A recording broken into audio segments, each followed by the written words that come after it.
मेरे प्यारे, सदाई जियो आशीष, जीवन रसमय हो।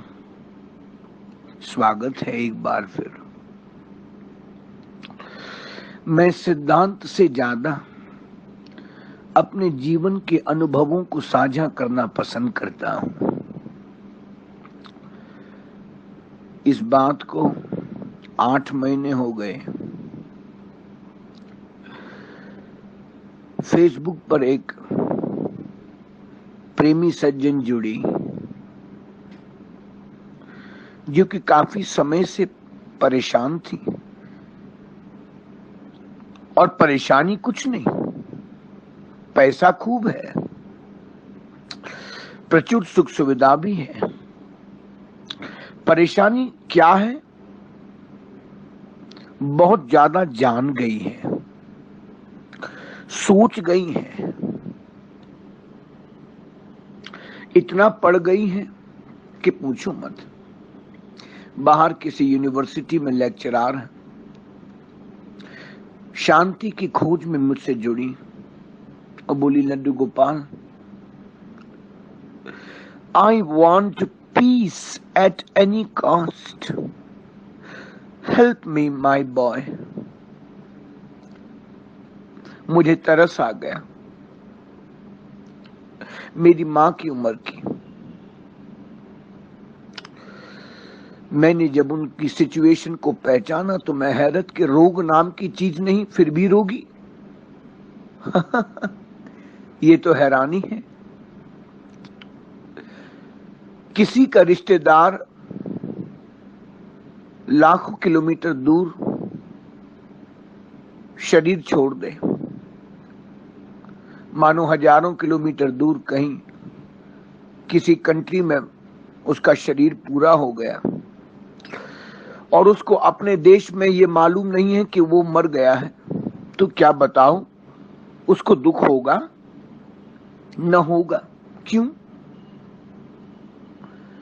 हैरानी की बात, उसकी स्मृति में तो वो जिंदा है। उसको कोई बात हुई तो याद भी करेगा, हंसेगा भी। अपने दोस्त की स्मृति में वो 2 बात भी कहेगा, सुनेगा, क्योंकि उसकी स्मृति में वो मरा नहीं, वो जिंदा है। 6 महीने बाद उसने जब फोन किया और उसे मालूम पड़ी कि 6 महीने पहले उसका देहांत हो गया था, दुख शुरू हो गया। दुख कहाँ है? बोले, दुख जानकारी में। सुख और दुख ये केवल और केवल जानकारी के विषय, बोध के विषय। बोध के ऊपर की भी एक अवस्था है जिसका नाम है शून्य हो जाना। ये बिकम ए यूनिवर्सल सोल। तुम साक्षी हो गए, फिर न दुख है न सुख है। भला जब मालूम ही नहीं कि वो जिंदा है कि मरा है। मर भी गया कोई बात नहीं, लेकिन तुम्हारे लिए तो जिंदा है, तुम्हारे आनंद में तो कोई कमी न थी। फर्क तब पड़ा जब तुमने उसको जाना कि वो मर गया। याद रखना, ये संसार भी ऐसा ही है। यहां बहुत ज्यादा शोधों को करने की जरूरत नहीं। माइक्रोस्कोप से दही देखने के बाद में भला कोई ही ऐसा श्रद्धालु होगा जो दही को खाएगा? तो बेहतर था कि उसको पहले ही सादगी के साथ खा लेते। क्या जरूरत थी? अरे मेरे पगले, ओ मेरे मस्ताने, क्या जरूरत है? जैसी प्रकृति बनी है बड़ी सुंदर है, उसको सहजता के साथ जियो, मजे में जीना सीखो। बहुत ज्यादा बोझ बढ़ाने की जरूरत नहीं। भारी किताबों को मत लदो, चैनियत न मिलेगी। अगर जीना चाहते हो तो एक सुरीली सरगम बनना सीखो, एक हल्की फुल्की सरगम। जो खुद भी मस्तानी हो जाए और दूसरों को भी मस्त कर दे। खुद में जो मस्त है, याद रखना, तुम जो हो वही तुम दे पाओगे। शरबत खुद शरबती है, शरबती कर पाएगा। बर्फ खुद ठंडी है, ठंडक दे पाएगी। बांसुरी सुरीली है, सुर दे पाएगी। बाहर नहीं, भीतर की ओर। तो याद रखना,